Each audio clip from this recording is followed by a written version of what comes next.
Hello friends, welcome back to my YouTube channel. মই অনুৰাগ শৰ্মা আপোনালোক সকলোকে পুনৰবাৰ স্বাগতম জনাইছো মোৰ YouTube চেনেলটোলৈ। আজি মই আপোনালোকৰ সন্মুখত এটা নতুন ভিডিঅ'লৈ উপস্থিত হৈছো আৰু আজিৰ ভিডিঅ'ত মই আপোনালোকৰ সৈতে শ্বেয়াৰ কৰিম, ডিসকাস কৰিম, ক্লিয়াৰিফিকেশন দিম যে APSC অসম লোকসেৱা আয়োগ আসাম পাব্লিক সাৰ্ভিস কমিশনৰ যোনটো কম্বাইন্ড কম্পিটিটিভ এক্সামিনেশন আছে, কম্বাইন্ড কম্পিটিটিভ এক্সামিনেশনৰ যোনটো মেইন এক্সামিনেশনৰ ভাইভা পোৰ্শন তো আছে তাৰে পাৰ্সোনালিটি টেস্ট বা ইন্টাৰভিউ এতিয়া বৰ্তমান চলি আছে 2022 বেটছৰ কাৰণে তো 16 নৱেম্বৰ পৰা 3 জানুৱাৰীলৈকে আহিছে কিন্তু তাৰ সময়ছোৱাতে এতিয়া যেহেতু আপোনালোকে দেখিছিলে যে হেখতিয়াকে APSC আজি কেদিমানৰ আগতে মেইনছৰ ৰিজাল্ট দিয়াৰ ঠিক পিছতে ৰিজাল্ট দিয়াৰ ঠিক আগে APSC এখন প্ৰেছ ৰিলিজ কৰিছিলে অফিচিয়েল প্ৰেছ ৰিলিজ তো তাতে দিছিলে যে next combined competitive preliminary examination মাৰ্চৰ লাষ্ট পাৰ্ট অফ মাৰ্চ 2024 ত হ'ব এবাৰ যেনেকৈ মাৰ্চত হৈছিলে লাষ্ট মাৰ্চৰ শেষৰ ফালে তো নেক্সট ইয়াৰো মাৰ্চৰ শেষৰ ফালে হ'ব প্ৰিলিমিনাৰী এক্সামিনেশন তো তাৰ কাৰণে এডভাৰটাইজমেন্ট ৰিলিজ কৰিব লাগিব আৰু এডভাৰটাইজমেন্ট অফ 2020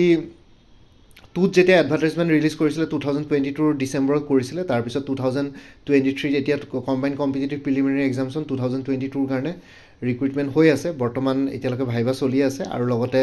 যেহেতু এতিয়া 2024 ত প্ৰিলিমিনাৰী হ'বলৈ গৈ আছে তো হেতু কাৰণে এটো কম্বাইন্ড কম্পিটিটিভ এক্সামিনেশন 2023 হ'ব লাগিব আৰু 2023 হ'বৰ কাৰণে APSC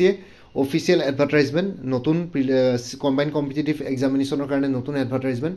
এটো বছৰতে উলিয়াব লাগিব মানে ডিসেম্বৰ মাহতে যেনে তেনে তেওঁলোকে ৰিলিজ কৰিব লাগিব তেতিয়াহে কম্বাইন্ড কম্পিটিটিভ এক্সামিনেশন 2023 হ'ব কাৰণ নহলে গ্যাপ পৰি যাব যেহেতু আগৰবাৰ 2022 এতিয়া বৰ্তমান 2022 ৰে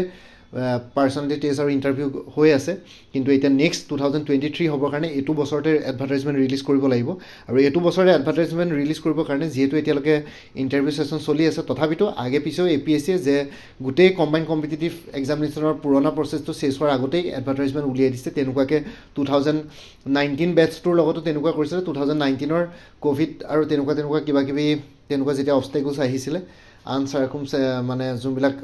আনফৰচুনেট সাৰ্কামস্টেন্সেস আহিছিলে তেতিয়াও ৰিজাল্ট দিয়া অলপ দেৰি হৈছিল 2019 চনৰ পৰীক্ষাটোৰ গৈ পেলাই ৰিজাল্ট 2021 চনৰ লাষ্টৰ ফালে দিছিলে তো তথাপিতো APSC কিন্তু 2020 চনত মানত দিছিল তো তথাপিতো APSC কিন্তু গুটেই প্ৰসেসটো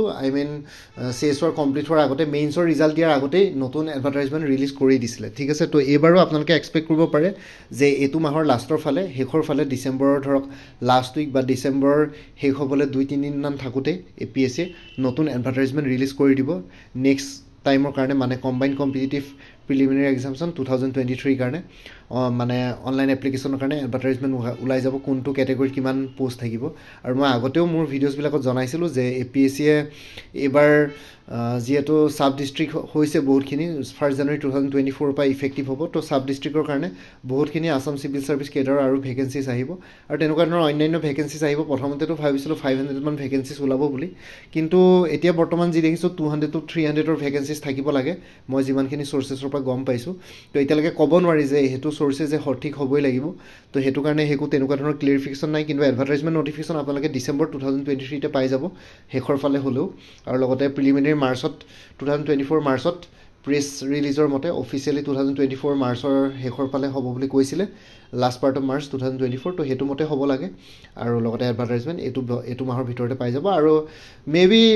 I think post কম বেছি হ'ব হেতু এতিয়ালৈকে গম পোৱা নাই অফিচিয়েলি মই যদি গম পাওঁ বা তেনেকুৱা ধৰণৰ কিবা আৰ্টিকেলছ যদি পাওঁ মই আপোনালোকৰ সৈতে নিশ্চয় শ্বেয়াৰ কৰিম বাকি মানে আসলে এইখিনি ক্লিয়াৰিফিকেশন দিবৰ কাৰণে ভিডিওটো বনালো বাকি চাইল্ড ডেভেলপমেন্ট প্ৰজেক্ট অফিচাৰ যেহেতু গম পায় হেখতিয়াকে গুটেই এডভাৰটাইজমেন্ট ৰিলিজ হ'ল আৰু হেতুৰ কাৰণে এটা সেপাৰেট প্লেলিষ্ট ক্ৰিয়েট কৰি থোৱা আছে APSC CDPO 2023 বুলি সেই প্লেলিষ্টত গৈ পেলাই সেই পৰীক্ষাটোৰ লগত জড়িত সকলো ধৰণৰ ভিডিওছ পাই যাব আৰু সেই পৰীক্ষাটোৰ লগত জড়িত জেনাৰেল নলেজ যোনখন পেপাৰ আছে হেতুৰ কাৰণে আপোনালোকে এটা ফুল কোৰ্স এভেইলেবল আছে সেই কোৰ্সটোৰ ডিটেইলছ এই ভিডিওৰ ডেসক্ৰিপচন আৰু কমেন্ট সেকশনত দি দিম কোনবা যদি ইন্টাৰেষ্টেড ক্যান্ডিডেটছ আছে সেই কোৰ্সটো মোৰ পৰা পাৰচেজ কৰিব পাৰে ফুল কোৰ্সটো জেনাৰেল নলেজৰ ফুল কোৰ্সটো কভাৰ কৰিছে আপোনালোকে তাতে বেলেগ নপঢ়িলেও হ'ব এইখিনি পঢ়ি গলে more than enough হ'ব তো কোনবা যদি ইন্টাৰেষ্টেড ক্যান্ডিডেটছ আছে মই এই ভিডিওটোৰ ডেসক্ৰিপচন আৰু কমেন্ট সেকশনত কোৰ্সটোৰ ডিটেইলছ দি দিম তাতে গৈ পেলাই আপোনালোকে মোৰ WhatsApp নাম্বাৰ আৰু লগতে মেইল আইডি দিয়া আছে সেইখিনি তাতে গৈ পেলাই আপোনালোকে কোনোবাই যদি কোৰ্সটো ল'ব বিচাৰে তেতিয়াহ'লে মোক যোগাযোগ কৰিব পাৰে আৰু তাতে মই পেমেণ্টৰ লিংক দি দিম আৰু লগতে PDF ফৰ্মেটত কোৰ্সটো এভেইলেবল থাকিব আপোনালোকে PDFত গোটেই কোৰ্সটো পাই যাব বাকি মানে আছিলে বাকি এই ভিডিঅ'টোৰ ডেছক্ৰিপশ্যন আৰু কমেণ্ট ছেকশ্যন চেক কৰক তাতে সকলো ধৰণৰ ডিটেইলছসমূহ পাই যাব আৰু মোৰ ভিডিঅ'ছবোৰ চাই যদি ভাল পায় মোৰ চেনেলটো ছাবস্ক্ৰাইব কৰি ল'ব আৰু লগতে আপোনালোকৰ যিমানখিনি ফেমিলি ফ্ৰেণ্ডছ ৰিলেটিভছৰ যেনেকৈ এক্সপিৰিয়েঞ্চ আছে তেওঁলোকৰ লগত মোৰ চেনেলটো শ্বেয়াৰ কৰিব লগতে কমেণ্ট ছেকশ্যনত জনাব কিবা যদি কুৱেশ্যন থাকে ডাউট থাকে মই নিশ্চয় আপোনালোকৰ কুৱেশ্যনছ আৰু ডাউটছবিলাকৰ ৰিপ্লাই দিবলৈ চেষ্টা কৰিম বাকী আজিৰ ভিডিঅ'টো ইমানতে সমাপ্ত কৰি আপোনালোক সকলোৰে পৰা বিদায় দিলোঁ কাইলৈ পুনৰ এটা নতুন ভিডিঅ' লৈ আপোনালোকৰ সন্মুখত উপস্থিত হ'ম তেতিয়ালৈকে ভালকৈ প্ৰিপাৰেশ্যন কৰি থাকক সকলোৱে অল দি বেষ্ট থাকিলে bye and take care friends Bharat Mata কি জয় জয় আই অসম